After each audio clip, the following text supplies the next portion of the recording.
আছে গত 1.5 বছর যাবতই নিরাপত্তাহীন। আপনার যান মাল, আপনার বাড়ি ঘর, কোনো কিছুর নিরাপত্তা নেই। এখন রাতে মানুষ ট্যুর করতে ভয় পায়। এই যে রাত্রিকালীন যে পরিবহন চলাচল করে, সেটা বাস হোক, ট্রেন হোক, রাত্রিকালীন গাড়িগুলো ফাঁকা থাকে। এটা হচ্ছে 1.5 বছর ধরে কথা যে নিরাপত্তাহীনতায় বাংলাদেশ। এখন শিরোনামটা বলছে যে চরম নিরাপত্তা থ্রেটে বাংলাদেশ। নির্বাচন ঘনিয়ে এসছে। গত 11 ডিসেম্বর ত্রয়োদশ জাতীয় সংসদ নির্বাচনের তফসিল ঘোষিত হয়েছে। নির্বাচনের আয়োজন বলা যায় পুরোদমে চলছে।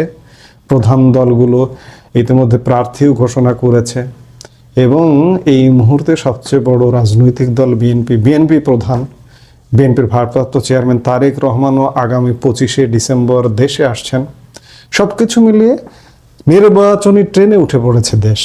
কিন্তু নির্বাচন যত ঘনিয়ে আসছে তত যেন নিরাপত্তা থ্রেট তুমুল বাড়ছে। 11 ডিসেম্বর তফসিল ঘোষিত হলো।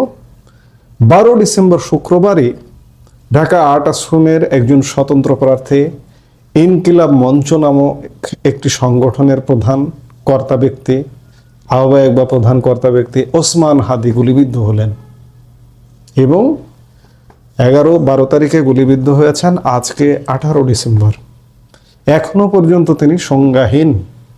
দেশে চিকিৎসার পরে সংজ্ঞাহীন অবস্থায় তাকে বিদেশে পাঠানো হয়েছে, সিঙ্গাপুরে পাঠানো হয়েছে এবং সর্বশেষ গতকালকে তার মৃত্যুরও খবর ছড়িয়ে গিয়েছিল।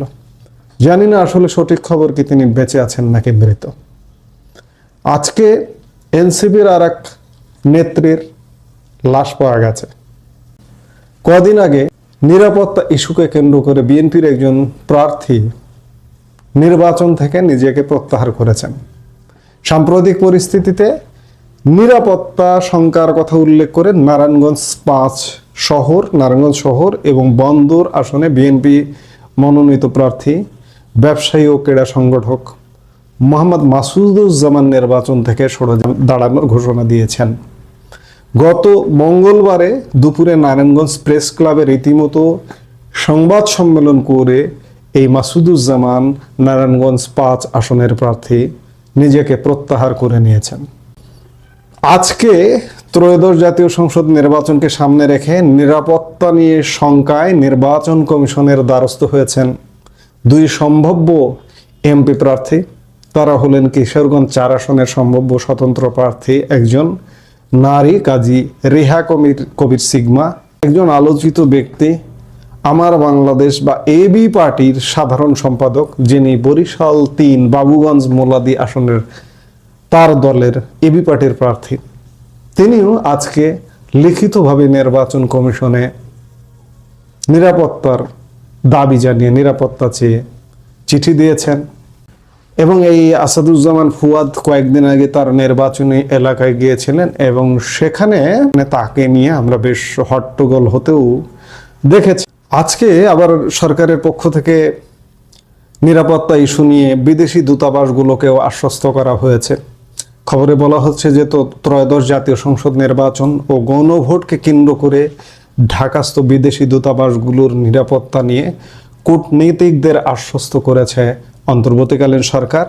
এক সংবাদ বিজ্ঞপ্তিতে এ তথ্য জানিয়েছে পররাষ্ট্র মন্ত্রণালয়। বৃহস্পতিবার নির্বাচন নিরাপত্তা সহ বাংলাদেশের সামগ্রিক পরিস্থিতি নিয়ে দেশের সার্বিক পরিস্থিতি সম্পর্কে উন্নয়ন অংশীদার, বিদেশি কূটনীতিক ও গুরুত্বপূর্ণ স্টেক হোল্ডারদের নিয়ে রাষ্ট্রীয় অতিথি ভবন পদ্মায় ব্রিফিং করেন পররাষ্ট্র সচিব আসাদ আলম সিয়াম। সবাই জানানো হয় নির্বাচন ঘিরে সশস্ত্র বাহিনী সহ আইন শৃঙ্খলা রক্ষাকারী বাহিনী সর্বোচ্চ সতর্ক অবস্থায় রয়েছে এবং যে কোনো পরিস্থিতি মোকাবেলায় প্রস্তুত। আসন্ন সংসদ নির্বাচনে নির্বাচন কমিশন বিদেশি পর্যবেক্ষকদের স্বাগত জানাতে প্রস্তুত রয়েছে বলেও কূটনীতিকদের অভিহিত করা হয় এবং বিভিন্ন দেশকে পর্যবেক্ষক পাঠানোর আমন্ত্রণ জানানো হয়।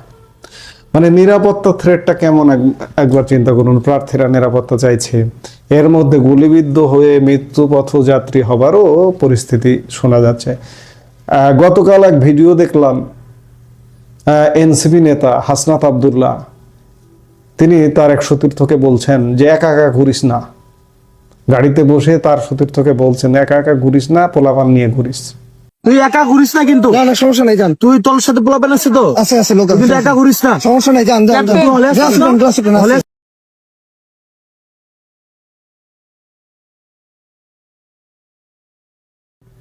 তাহলে নিরাপত্তা থ্রেটটা কেমন, কোন জায়গায়?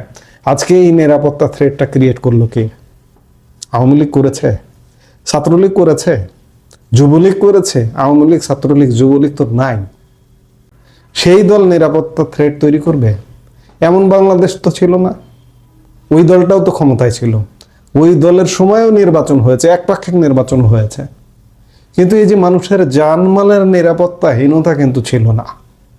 আজকে যারা দেশ চালাচ্ছেন তারা চরম নিরাপত্তাহীনতায় দেশের মানুষকে ফেলে দিয়েছেন। নির্বাচনের প্রার্থী তারা তো খুব গুরুত্বপূর্ণ ব্যক্তি, শুধু তাদের না, একদম সাধারণ মানুষেরও নিরাপত্তা থ্রেট চরমে পৌঁছে গেছে। এই হয়েছে এখনকার আজকের বাংলাদেশ। এর থেকে উত্তরণের পথ এই মুহূর্তে আমাদের জানা নেই। এই মুহূর্তে এ পর্যন্তই। সবাই ভালো থাকুন, সুস্থ থাকুন। আমাদের ভিডিওগুলো নিয়মিত পেতে সাবস্ক্রাইব করুন Sajjad Kadir and the legends YouTube channel এবং লাইক, কমেন্ট, শেয়ার করে সাথে থাকুন।